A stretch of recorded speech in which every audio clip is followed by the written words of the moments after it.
Bismillaahi Raxmaani Raxiim. Kulan wacan saaxiibayaal ku soo dhawaada sheeko kale oo xiiso leh. Waxayna sheekadan idinkaga imaanaysaa oo aad kala socotaan Somali Cartoon. Fadlan intaynu sheekada u guda gelin haddii aad ku cusub tahay halkan, ku soo biir oo subscribe saar, gambaleelkana furo si ay kuu soo gaaraan muuqaalada kale ee aan soo gelin doono hadduu Alla idmo. Waqti ka mid ah xilliyadii hore ayaa waxaa jiray nin kibirlow ah. Maalin maalmaha ka mid ah isaga oo suuqa dhex maraya ayaa waxa uu arkay qof dumar ah oo iibinaysa subag. Waxa uuna ku yiri maxaad wadaa? Waxay ugu jawaabtay waxaan wadaa subag oo aan rabo inaan dadka kale ka iibiyo. Ninkii kibirka badnaa ayaa yiri itu subaga aad iibinaysid si aan u arko sida uu eg yahay.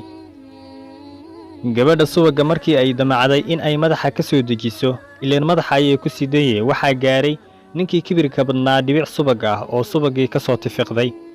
Waa uu qayliyay waxa uuna ku yiri ma ka dhaqaaqaya halkan ilaa aad iiga keentid lacagta dharka aad subaga iiga biisay.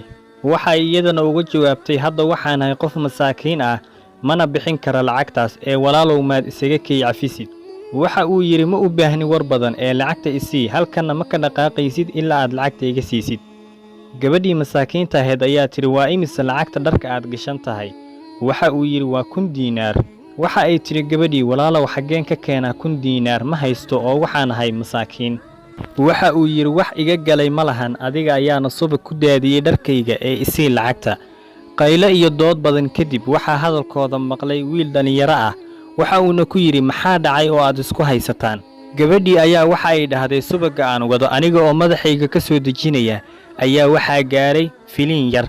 Isagana waxa uu leeyahay kama dhaqaaqaya halkan ilaa aad iga siisid lacagta dharka aad subaga iga halaysay. Lacagtana waa qaali oo ma aan awoodo. Wiilkii ayaa waxa uu yiri gabadhii waa imisa lacagta dharka uu ku dhahay isii ama uu ku qabsaday. Waxa ay tiri waa 1000 diinaar. Inta uu soo bixiyay ayuu yiri ma intaan baan lacagta aad rabtay? Haa ayuu yiri ninkii kibirka badnaa waana uu qaatay. Markii uu dhaqaaqis yiri wiilkii ayaa waxa uu dhahay xageed u dhaqaaqaysaa? Waxa uu ku jawaabay dee waan tagayaa. Waxa uu yiri sideed u tagaysaa nama aadan saynin wixii aad naga gadatay ee subaga ahaa lacagtiisii.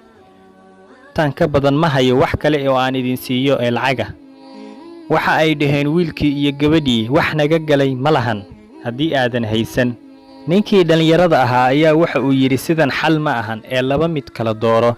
Inaad nasiisid wixii aad naga gadatay ee subaga ahaa lacagtiisa ama inaad nasiisid wax alaala wixii aan ka dalbanno oo lacaga. Ninkii kibirlowga ahaa ayaa waxa uu yiri waa imisa lacagta aad rabtid? Waxa uu yiri waa 1000 diinaar. Kibirlowga ayaa inta uu naxay waxa uu ku jawaabay sidee ku dhihi kartaa lacagtaas faraha badan ayaan rabaa? Waxa uu yiri maxaan u dhihi waayay ilaa waxbaad iga gadatay? Kibirlowgii ayaa yiri ha idulminin. Wiilkii ayaa isna ku yiri ma adiga ayaa hadda dulmi ka hadlaya? Warheede ma waxaad ilowday wixii aad adigu samaysay oo ahayd inaad gabar masaakiin ah laamiga dhexdiisa lacag ugu qabsatay? Gabadhii ayaa ka barisay wiilkii oo ku tiri walaalow 1000 diinaar iska qaado Allah ku barakeeye iskana daa ninkan. Waxa uu yiri wiilkii dhalinyarada ahaa waxaan kugu dhaafayaa qoftii aad dhaafi weysay wajigeeda ee waxaasoo kale mar kale ha noola imaan. Dulucda sheekada ayaa waxa ay oranaysaa god khiyaano ha qodin haddaad qodidna ha dheerayn ku dhici doontaa muugide. Saaxiibayaal maanta sheekadeeni intaas ay inooga eg tahay. Fadlan haddii aad ilowday in aad channelka subscribe saarto ama aad leegareyso muuqaalkan, waxaan si xushmad leh kaaga codsanayaa inaad subscribe dhahdo, gambaleelkana aad furato, muuqaalkana aad leegareyso, asxaabtaada kalena aad u sii share gareyso. Waad ku mahadsan tahay. Intaan ku kulmi doono muuqaalkan muuqaalka xiga waxaan idinkaga tegaynaa sidaas iyo nabadgelyo. Ramadaan Kariim.